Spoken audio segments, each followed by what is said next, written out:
Hi friends, ഇന്ന് ഞാൻ ചോറിൻ്റെ കൂടെയൊക്കെ കൂട്ടാൻ പറ്റിയ തേങ്ങയൊക്കെ വറുത്തരച്ച ഒരു കറിയുടെ റെസിപ്പിയുമായിട്ടാണ് വന്നിരിക്കുന്നത്. ഇത് നമ്മൾ തയ്യാറാക്കിയിരിക്കുന്നത് പലതരം വെജിറ്റബിൾസ് ചേർത്തിട്ടാണ്. അപ്പോൾ ഇതൊരു മിക്സഡ് വെജിറ്റബിൾ തീയലാണ്. അപ്പോൾ നമുക്ക് ഇതെങ്ങനെയാണ് തയ്യാറാക്കുന്നതെന്ന് നോക്കാം. തീയലിന് വേണ്ടിയിട്ട് ഞാൻ കുറച്ച് കോവയ്ക്ക, ഒരു ക്യാരറ്റ്, ഒരു ഉരുളക്കിഴങ്ങ്, അതുപോലെ തന്നെ കുറച്ച് വെണ്ടയ്ക്ക എന്നിവയാണ് ഇപ്പോൾ എടുത്തിരിക്കുന്നത്. എൻ്റെ കയ്യിൽ ഇപ്പോൾ ഇത്ര വെജിറ്റബിൾസേ ഉള്ളൂ, അതുകൊണ്ടാണ് ഞാൻ ഇത്ര എടുത്തിരിക്കുന്നത്. അപ്പോൾ നിങ്ങളുടെ കയ്യിലുള്ള വെജിറ്റബിൾസ് ഒക്കെ നിങ്ങൾക്ക് ഇതിന് വേണ്ടിയിട്ട് എടുക്കാം. എല്ലാം വളരെ കുറച്ച് മാത്രം എടുത്താൽ മതി. മുരിങ്ങയ്ക്കായോ വഴുതനങ്ങായോ കത്രിക്കയൊക്കെ ഉണ്ടെങ്കിൽ നമുക്ക് ഇതിലേക്ക് ചേർത്ത് കൊടുത്തിട്ട് ഈ തീയൽ തയ്യാറാക്കാവുന്നതാണ്. അപ്പോൾ ഇനി നമുക്കിതിലേക്ക് വേണ്ടത് സവോളയും പച്ചമുളകുമാണ്. ഞാനിപ്പോൾ ഒരു ചെറിയ സവോള ഇതുപോലെ കട്ട് ചെയ്തെടുത്തിട്ടുണ്ട്. പിന്നെ 2 പച്ചമുളകും കീറിയെടുത്തിട്ടുണ്ട്. പിന്നെ ഈ കറിയിലേക്ക് നമ്മൾ പുളിക്ക് വേണ്ടിയിട്ട് ഒരു ചെറിയ നാരങ്ങയുടെ വലുപ്പത്തിൽ ഞാൻ വാളംപുളി വെള്ളത്തിലിട്ട് വെച്ചിട്ടുണ്ട്. ഇത് പിഴിഞ്ഞിട്ട് ഇതിൻ്റെ വെള്ളവും കൂടി ചേർത്തിട്ടാണ് നമ്മൾ ഈ തീയൽ തയ്യാറാക്കുന്നത്. അപ്പോൾ ഇനി നമുക്ക് തീയൽ തയ്യാറാക്കണം. അതിനായിട്ട് ഞാൻ ഒരു മൺചട്ടിയാണ് എടുത്തിരിക്കുന്നത്. ഈ ചട്ടിയിലേക്ക് ഞാൻ നമ്മൾ കട്ട് ചെയ്ത് വെച്ചിരുന്ന വെജിറ്റബിൾസ് ഒക്കെ ഇട്ട് കൊടുത്തിട്ടുണ്ട്. ഇനി ഇതിലേക്ക് 1 ടീസ്പൂൺ വെളിച്ചെണ്ണയും കൂടി ഒഴിച്ച് കൊടുത്തിട്ട് നമ്മൾ ഈ വെളിച്ചെണ്ണയിൽ ഈ വെജിറ്റബിൾസ് ഒക്കെ ഒന്ന് വഴറ്റിയെടുക്കണം. ഇപ്പോൾ ഞാൻ ഇതിലേക്ക് ഓയിൽ ചേർത്ത് കൊടുത്തിട്ടുണ്ട്. എന്നിട്ട് ഇത് നന്നായിട്ടൊന്ന് ഇളക്കി കൊടുക്കാം. എന്നിട്ട് ഇതിലേക്ക് നമുക്ക് പാകത്തിനുള്ള ഉപ്പും കൂടി ചേർത്തിട്ടാണ് നന്നായിട്ടൊന്ന് വഴറ്റിയെടുക്കേണ്ടത്. അപ്പോൾ ഞാനിത് എണ്ണയും ചേർത്തിട്ട് നന്നായിട്ടൊന്ന് ഇളക്കി കൊടുത്തിട്ടുണ്ട്. ഇനി ഇതിലേക്ക് നമുക്ക് ആവശ്യത്തിനുള്ള ഉപ്പ് ചേർത്ത് കൊടുക്കാം. എന്നിട്ട് ഇത് നന്നായിട്ടൊന്ന് ഇളക്കി കൊടുക്കാം. എന്നിട്ട് സ്റ്റൗ ഒരു മീഡിയം ഫ്ലെയിമിൽ വെച്ചിട്ട് നമുക്ക് മൂടി വെച്ച് കൊടുക്കാം. ഇപ്പോൾ ഇത് ഞാൻ മൂടി വെച്ച് കൊടുത്തിട്ടുണ്ട്. ഇനി എണ്ണയിൽ കിടന്നിട്ട് വെജിറ്റബിൾസ് ഒക്കെ ഒന്ന് ഹാഫ് കുക്കായി വരണം. അപ്പോൾ അതിന് വേണ്ടിയിട്ടാണ് നമ്മളിത് മൂടി വെച്ചിരിക്കുന്നത്. സ്റ്റൗ മീഡിയം ഫ്ലെയിമിൽ വെച്ചാൽ മതി, അല്ലാന്നുണ്ടെങ്കിൽ വെജിറ്റബിൾസ് ഒക്കെ അടിയിൽ പിടിക്കും. ഇപ്പോൾ ഞാനൊരു 2 മിനിറ്റ് മൂടി വെച്ചതിന് ശേഷം ഇത് മൂടി തുറന്നിട്ട് നന്നായിട്ടൊന്ന് ഇളക്കി കൊടുക്കുന്നുണ്ട്. അപ്പോൾ ഇനി നമ്മൾ ഇതിലേക്ക് പുളിവെള്ളമാണ് ചേർത്ത് കൊടുക്കുന്നത്. ആദ്യമേ തന്നെ നമ്മൾ വാളംപുളി വെള്ളത്തിലിട്ട് വെച്ചിട്ടുണ്ടായിരുന്നു. അപ്പോൾ ആ പുളി നന്നായിട്ടൊന്ന് പിഴിഞ്ഞെടുത്തിട്ട് അതിൻ്റെ വെള്ളം ഇതിലേക്ക് ചേർത്തിട്ടാണ് നമ്മളിത് വേവിക്കാനായിട്ട് മൂടി വെച്ച് കൊടുക്കുന്നത്. ഇപ്പോൾ ഈ വെജിറ്റബിൾസിലേക്ക് പുളിവെള്ളവും ചേർത്തിട്ടുണ്ട്. എന്നിട്ട് ഇതൊന്ന് ഇളക്കി കൊടുത്തിട്ട് നമുക്ക് മൂടി വെച്ച് കൊടുക്കാം. ഈ പുളിവെള്ളത്തിൽ കിടന്നിട്ടാണ് നമ്മൾ വെജിറ്റബിൾസ് ഒക്കെ വേവിച്ചെടുക്കുന്നത്.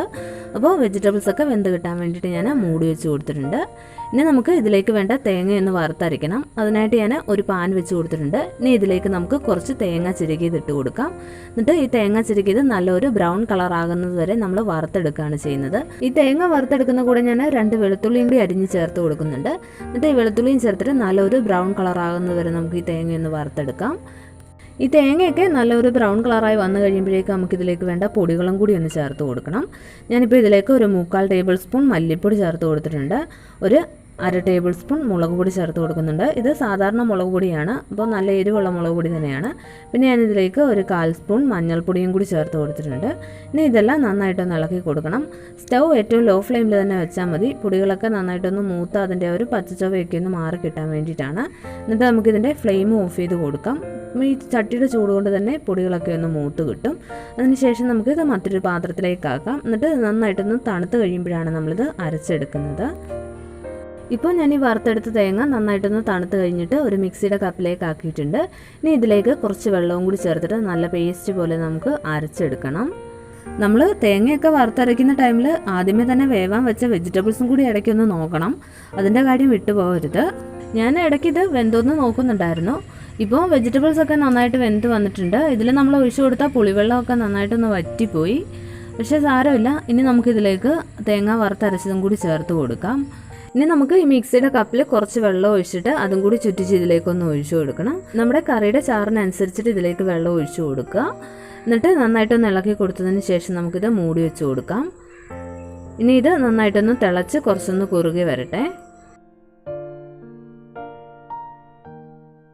ഇപ്പോൾ നമ്മുടെ കറി നന്നായിട്ടൊന്ന് കുറുകി വന്നിട്ടുണ്ട്. അപ്പോൾ ഇനി ഇതിൽ ഉപ്പൊക്കെ പാകത്തിനുണ്ടോ എന്ന് നോക്കണം. ഉപ്പ് കുറവാണെന്നുണ്ടെങ്കിൽ നമുക്ക് ചേർത്ത് കൊടുക്കാം. ചാറൊക്കെ പാകത്തിന് കുറുകി വന്നിട്ടുണ്ട്. അപ്പോൾ ഇതിലിപ്പോൾ അല്പം ഉപ്പ് കുറവുണ്ട്, അതുകൊണ്ട് ഞാൻ കുറച്ച് ഉപ്പും കൂടി ഒന്ന് ചേർത്ത് കൊടുത്തിട്ടുണ്ട്. വീണ്ടും നന്നായിട്ടൊന്ന് ഇളക്കി കൊടുത്തതിന് ശേഷം നമുക്ക് ഇതിൻ്റെ ഫ്ലെയിം ഓഫ് ചെയ്ത് കൊടുക്കാം. ഇപ്പോൾ ഇതിൽ ചാറൊക്കെ പാകത്തിനുണ്ട്. ഇത്രയും ചാറ് വേണ്ടാന്നുണ്ടെങ്കിൽ നമുക്ക് കുറച്ചും കൂടി ചാറൊന്ന് വറ്റിച്ചതിന് ശേഷം ഫ്ലെയിം ഓഫ് ചെയ്ത് കൊടുത്താൽ മതി. ഇതിൽ ഉപ്പ് ഞാൻ നോക്കി, ഉപ്പൊക്കെ പാകത്തിനുണ്ട്. അപ്പോൾ ഇനി ഞാനിതിൻ്റെ ഫ്ലെയിം ഓഫ് ചെയ്ത് കൊടുക്കുകയാണ്. ചോറിനൊക്കെ കൂട്ടാൻ പറ്റിയ നല്ല ടേസ്റ്റി ആയിട്ടുള്ള ഒരു തീയലാണ്. അപ്പോൾ എല്ലാവരും ഇതുപോലെ ഒന്ന് ട്രൈ ചെയ്ത് നോക്കുക. ഇന്നത്തെ ഈ വീഡിയോ ഇഷ്ടമായെങ്കിൽ എൻ്റെ ചാനൽ സബ്സ്ക്രൈബ് ചെയ്യാനും വീഡിയോസൊക്കെ ഷെയർ ചെയ്യാനും മറക്കരുത്. ചാനൽ സബ്സ്ക്രൈബ് ചെയ്തിട്ട് അതിനടുത്ത് കാണുന്ന ബെല്ലൈക്കണിൽ പ്രസ് ചെയ്ത് നോട്ടിഫിക്കേഷൻ കൂടി എനേബിൾ ചെയ്യുക. താങ്ക്